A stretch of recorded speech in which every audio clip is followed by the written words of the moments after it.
Well, ladies and gentlemen, please take your places. Judith has asked me to introduce Vicky to you all. And of course, come on, Marjorie. The cliche is appropriate. We all know Vicky. You all know her for so many things, that the way she's contributed to the life of this church. And her regular performances have been such a treat that we've all enjoyed. Tonight, as you might imagine, is going to go into a completely different realm. This matter of technology and a whole new type of creativity. She will be lecturing and demonstrating all of this. At one point, she'll be talking about a wind quintet. Now, 6-8 years ago, something like that, we organized the quintet program here, and this will be your chance to hear the modern version of the quintet. A little interesting side comment in terms of this machine, this instrument, is it can be plugged into the headphones where there's no sound coming out, and this has contributed considerably to our domestic bliss. Because as she was probing and being frustrated, I was able to watch my basketball and football games without any problem. So with no more ado, here's V Kuyper and her magic electronic flute.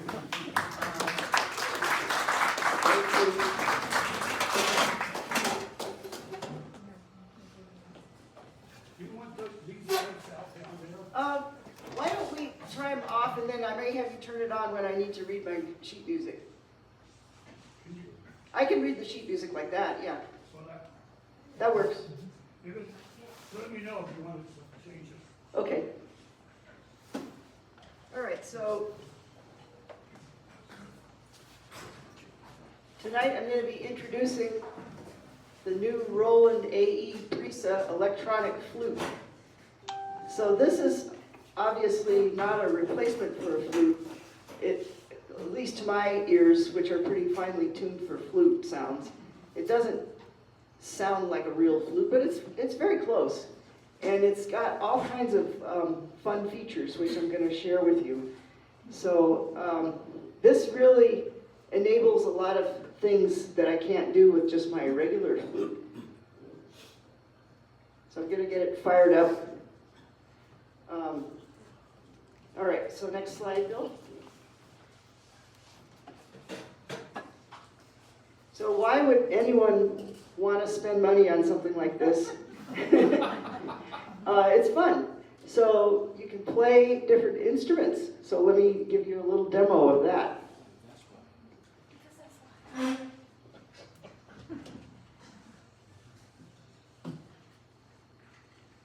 So there is a companion app, the AE-Brisa Plus app. And with that, I can Bluetooth connect to the Brisa. And then after that happens, it's going to show me a menu of different instruments that I can choose. There is like a full page of maybe 10 font print of the list of the instruments that are available on this. It's pretty amazing. So it's got all your standard orchestral instruments. It's got rock band instruments. It's got ethnic flutes, ethnic wind instruments. So here we go. I'm going to just show you some of the fun sounds that you can do.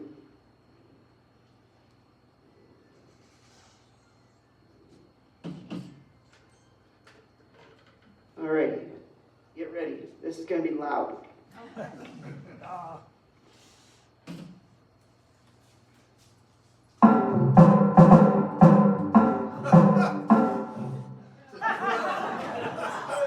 That's a timpani. Yep, okay, and then this one is called Jazz Scat 1.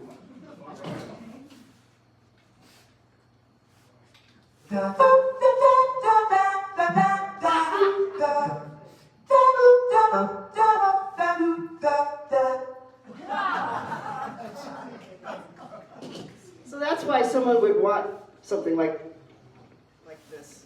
It's a lot of fun. There's another one. It's called Drum Kit 1.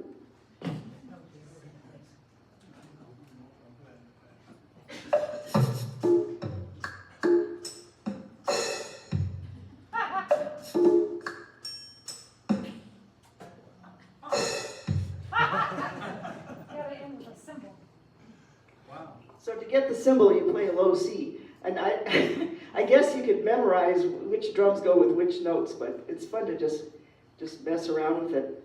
And then later on tonight, you'll be hearing one of the ethnic instruments. Oh, there's one more I was going to play you. And this is it's the trumpet. It's Holly and Carl's son. So there's the trumpet sound as well.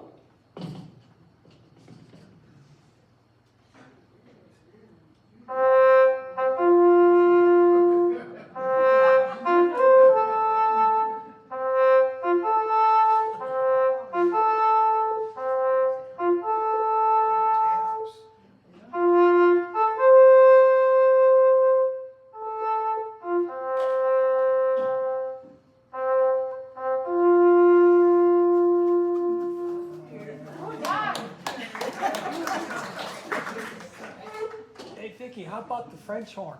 Okay, there is a French horn stop, which you'll get to hear in the quintet, and here it is here.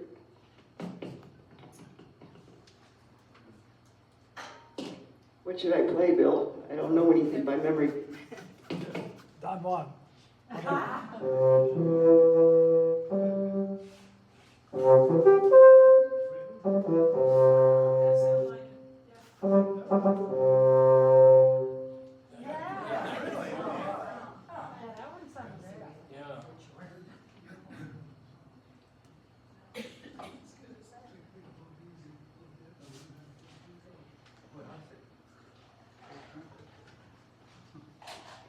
So this is the first edition of this Brisa made by the Japanese company Roland.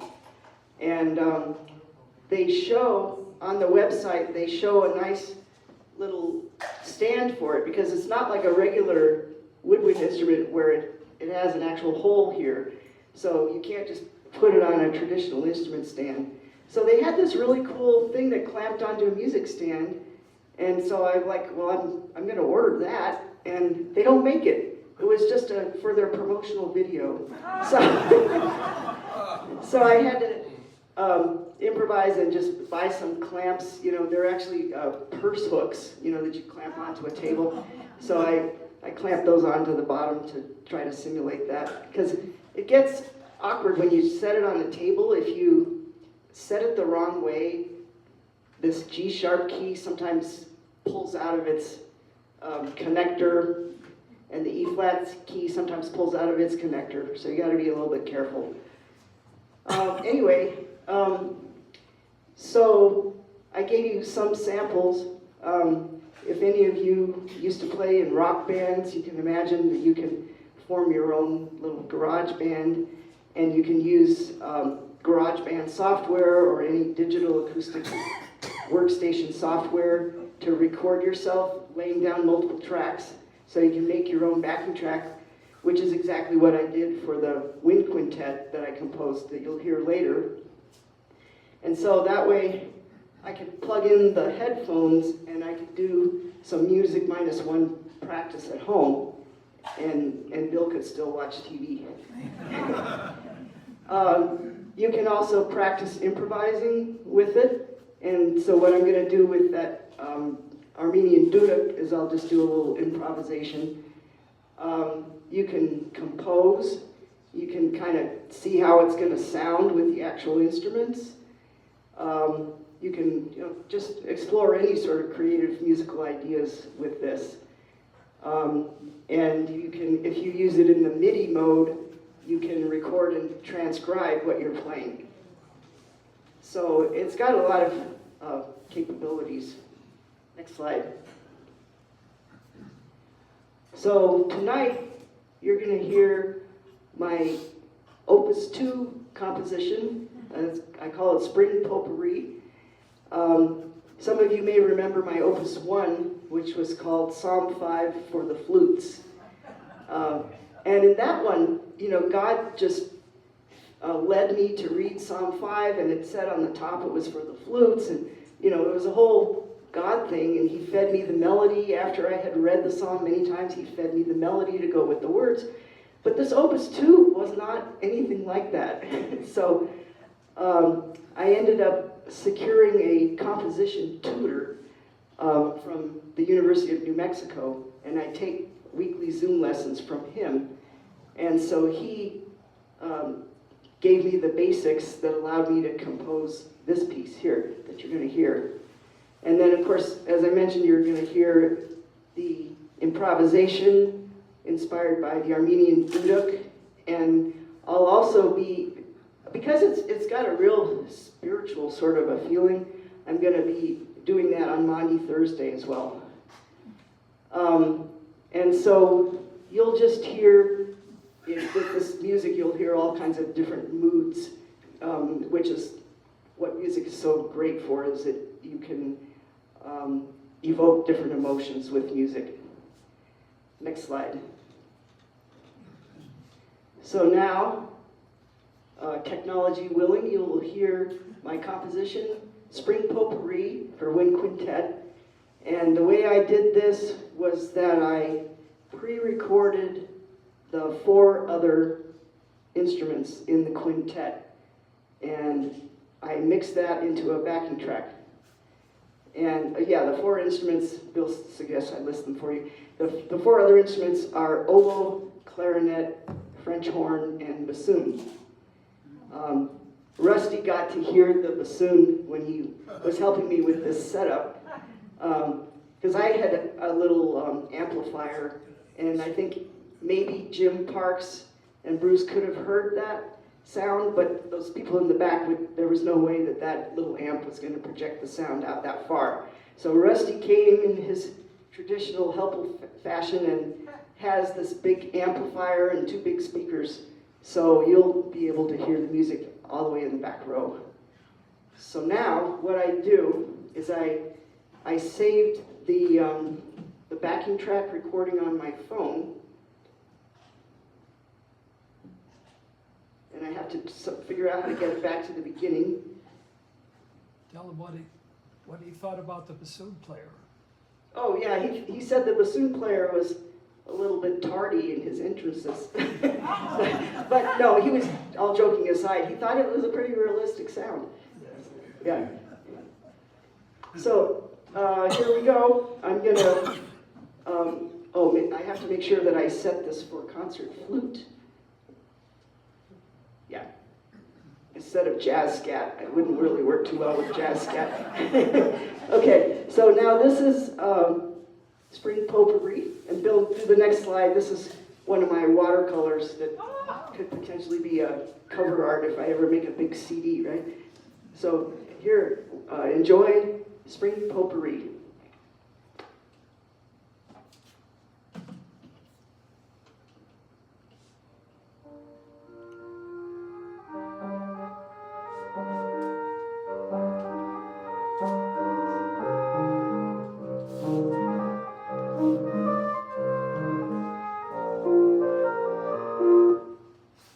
Start at the beginning. Yeah.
Bruce was asking how many of these are around.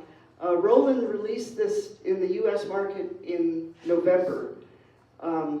So I'm sure there are quite a few around. There's a big electronics music supplier called Sweetwater, and they were one of the ones that could supply them early on in those early days. And then there's a couple other suppliers. So this particular model is new, but Roland has made other models of the Aerophone that are saxophone based. And those have been around for years.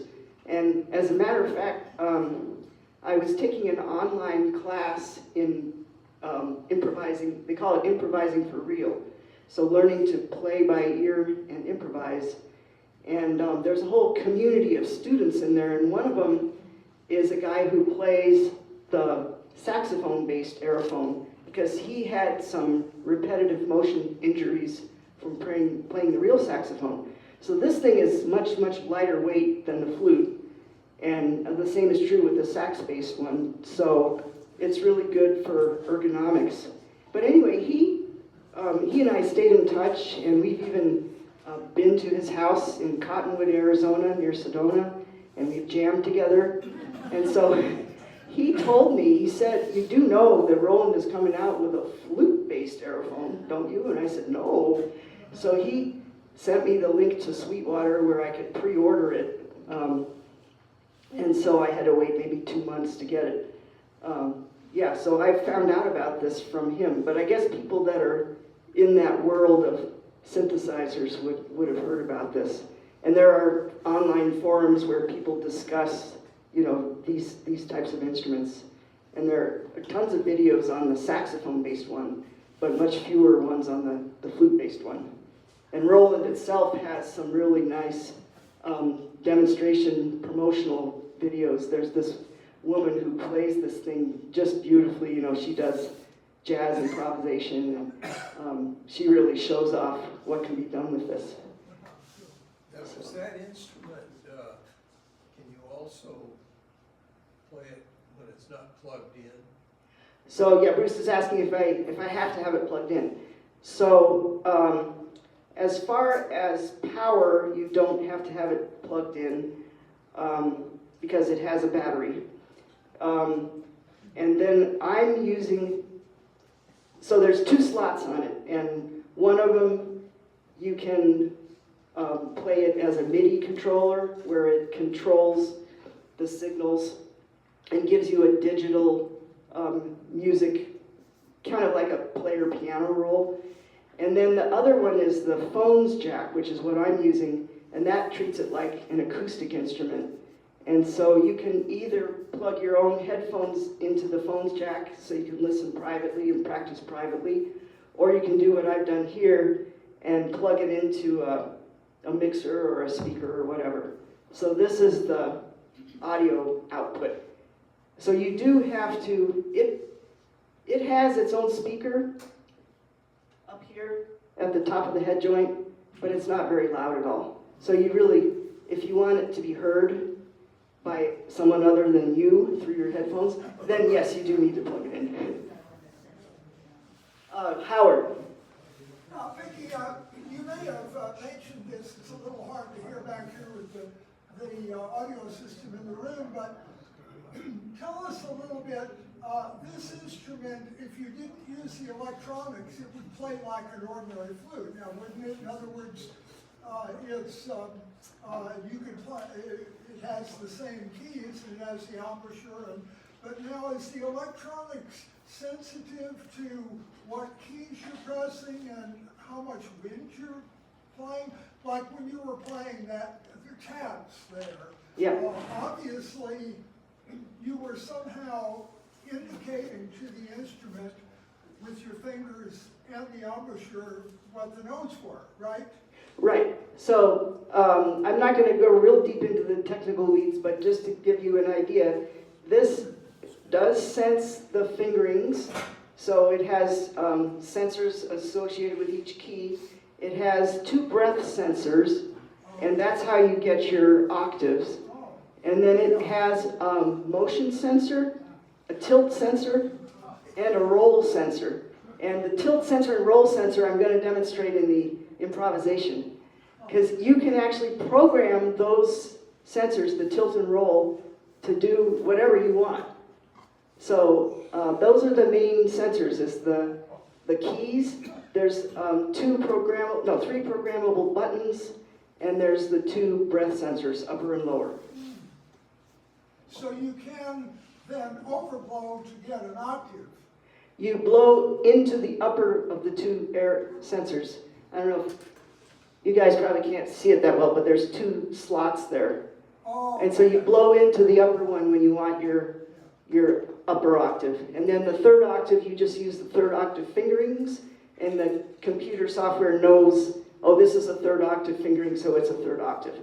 But the 1st and 2nd octaves have the same fingering, and so to tell it which octave you want, you use the upper breath sensor.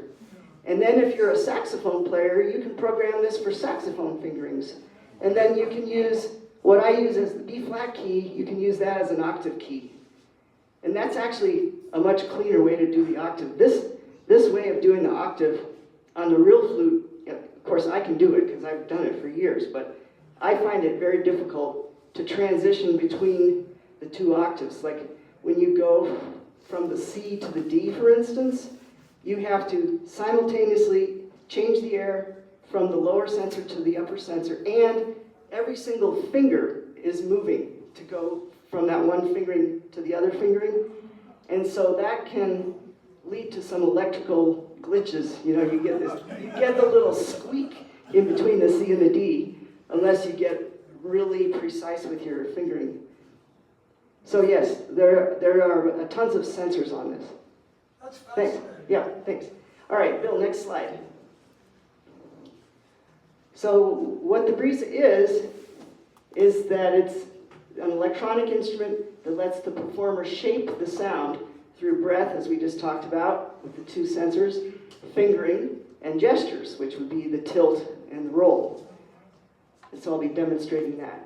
And then the next slide, it's obviously not a Roland keyboard. It's not a computer program. It's just a controller. And it's certainly not a replacement for acoustic instruments. For those of us who play the acoustic instruments, you can definitely hear the difference. But it's lose our jobs. no, all these musicians can feel safe and secure in their jobs. Okay, next slide. So this is just a high-level view of how sound happens, is that I do with my breath, you know, I can do vibrato, I can tell it which octave I'm in, and I can tell it how loud I'm playing by how hard I'm blowing. And the gestures, you know, with the tilt and the roll, I can activate certain functions like a wide vibrato or a pitch bend or whatever it's programmed for. And so all these, the sensor data go into control data, which feed the sound engine, and the sound engine then goes, the output of the sound engine goes to the speakers. So when I played taps, you heard the signal, the audio signal from the phone's jack coming through the speakers to your ears. So that's just a high-level view of the sound. Next slide. So next up, I'm going to do the duduk improvisation. And the duduk, many of you were probably at church when Holly's friend Jungwon invited her friend from South Korea who played the Potpourri. And she played Amazing Grace on the Potpourri, which is a double reed wind instrument. And it has a big, fat, you know, clarinet with a reed, but it's a double reed. I mean, you can imagine the oboe and bassoon are already hard enough to play as they are. And, you know, you have this big, fat, thick reed. I don't know how she played that thing, but she did beautifully. And this guy is playing the duduk. You can see its reed over there on the right. And you can see how he's puffing out his cheeks. So this instrument in real life is very difficult to play. But with the Brisa, you know, I can play it just as though it's a flute, and it's very easy. So next up, if everything works properly, I will do a brief 2-minute improvisation inspired by the duduk. Does that have a fiddle like a recorder, or is it a double reed like? This instrument has a double reed just like Holly's oboe, yeah.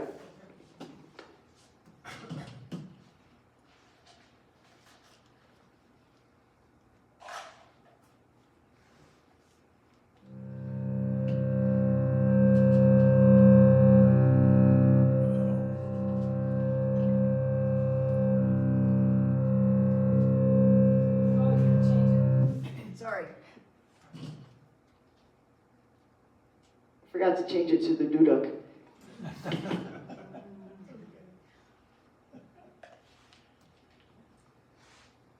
Says so?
I'm not trying to be funny on this, but that really sounds like whales talk.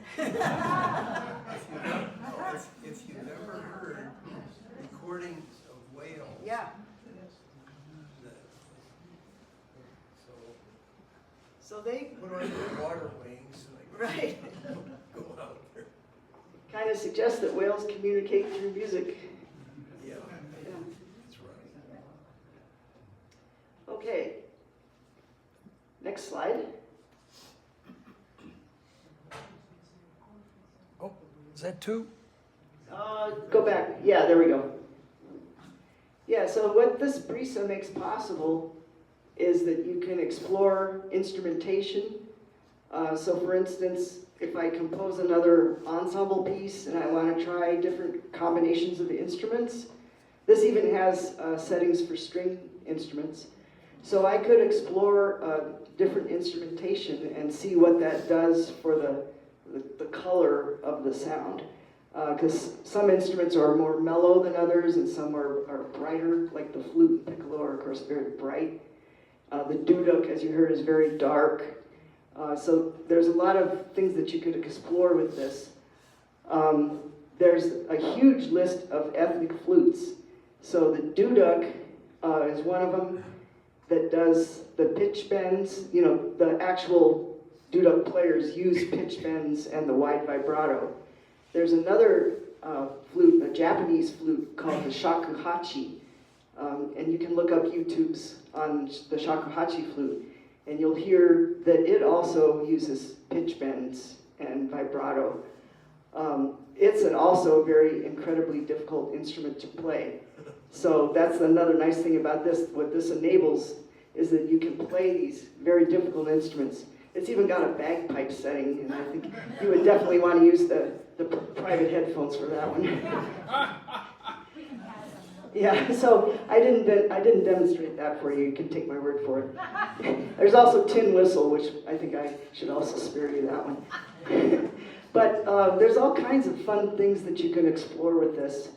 Of course, composition, as I'm just starting out, so you can kind of see how it's going to sound. You know, especially if you're like me and you can't quite audiate multiple parts at once. And if you're a melody instrument player, you're probably not used to audiating chords. And so, even though it's not a chordal instrument like a piano, you can still lay down those tracks. I gotta get this thing so that it doesn't start randomly deciding to play stuff for you that I'm not asking it to.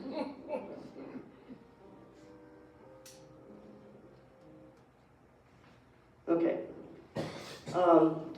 And as we talked about, quiet practice at home. And you can do solo or ensemble work with it. So it certainly has a lot of possible things that can be done. And then just plain old fun stuff, you know, like the drum sounds and the jazz scat. So, next slide. I could give other presentations with this if you guys are interested. And so maybe I can just describe some possible ideas, and then at the end we'll have a little show of hands if people would like a more music-centered presentation or a more technology-centered presentation. So in terms of music, I could compose another piece. Actually, the one I'm going to do next with my teacher is going to be a flute and oboe duet. Yeah, it'll be in 3 movements. So that's what's up next. And but I can, of course, do other quintets, other ensembles, another movement of this one. Although this one kind of stands alone because it had those 3 separate sections. The middle section, I call it the Rossini section because we were playing Italian in Algiers in band, and it just kind of reminded me of that. Music for church, so the one that I'm going to compose for flute and oboe, you know, we'll end up doing that as a prelude at some point. And so, as I said, other ensembles, other ethnic instruments, those could be possible topics for a future presentation for you guys.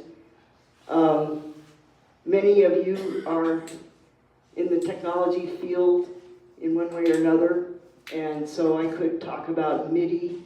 There are, you know, 2 options with this, one of them being MIDI, which stands for Musical Instrument Digital Interface, and that's where it translates, you know, the data from the fingerings and the motion and so forth into control signals. Digital acoustic workstation is another thing I could talk about because I had to use one of those for mixing the tracks of the quintet. So I was able to record them individually with this, and then there are little mixer fader knobs so that if I wanted the French horn to be louder or softer, I could slide the knob up or down. And so that's what a DAW does. And then there's a thing called SWAM, which stands for Synchronous Wave Acoustic Modeling. And so I could talk about that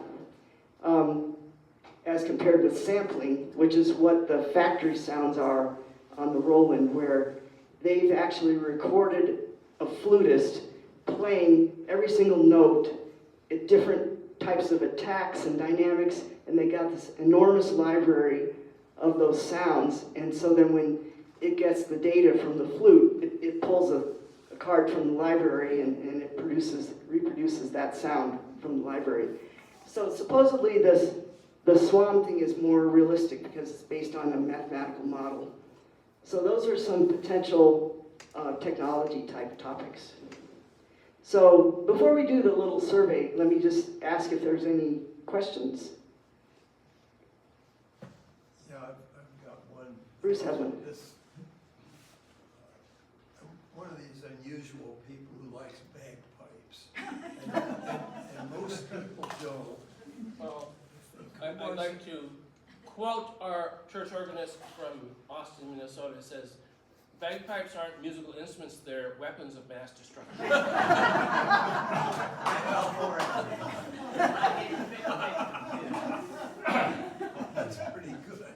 So the bagpipes are a very controversial instrument. Yeah, understand. You either like them or you don't. But Bruce likes them, so let's hear more. I like Andean flutes. Oh yeah, there is a pan flute setting. So that's certainly something that can be done. Yeah, Andean flutes.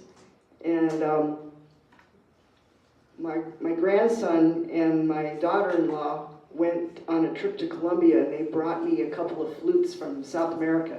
So one is just a transverse flute, you know, a simple flute with the 6 holes. But another one it's held vertically, and instead of having a fipple like a recorder, it has a little U-shaped cutout. And you lay it against your chin, and you blow across it like you would a normal flute. And they can actually custom make the shape of that hole to fit your face. So if I were to go down there, I could get a custom flute. So yeah, they're really into flutes in South America. So yeah. Jane. These flutes are designed for someone who has already gotten very proficient on the flute, right? You wouldn't use it for learning or teaching. Okay, so Jane's asking, is this just for people who already know how to play the flute well, or can you use it for teaching? And the answer is you can use it for teaching. There are 3 different fingering systems, flute and the saxophone, and there's a third, well actually there's 4. So there's a third fingering system that they call the simple fingering system, and that's like a recorder. And so this, you don't have to worry about like knowing how to blow over a Coke bottle or any of that, because you just wrap your mouth right around it and you blow into it. And if you're not in the flute fingering mode, you don't even have to worry about aiming your air. You just wrap your lips around it and blow into it. And if you can do simple fingerings, then yes, you can make sounds very easily. And so it's actually, in some ways, it's easier to play because you don't have to worry about embouchure or any of that. You just have to, if you're in flute fingering mode, you do, but other than that, you don't. Other questions? All right, well, let's just do a brief survey. Is there anyone that would be interested in hearing another music-centered presentation? 1, 2, 3, 5, 6, 7. Okay, so about 16 or 17 people would be interested in hearing a music-centered. Oh, Judith, yeah. So Judith, I was asking if people would want to hear another music-centered presentation for another in-betweeners. Okay, so 17 or 18 people would be interested in music-centered. How about a technology-centered one where I could talk about one or two of those topics? All right, we have our Caltech professor, and it looks that's about it. So maybe we can get together for lunch or something.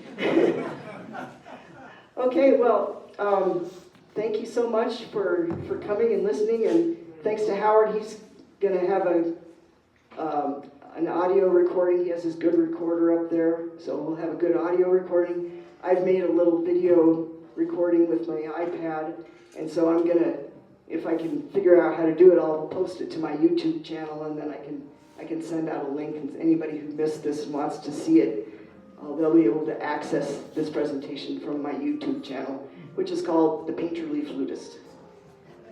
Okay, so again, thank you.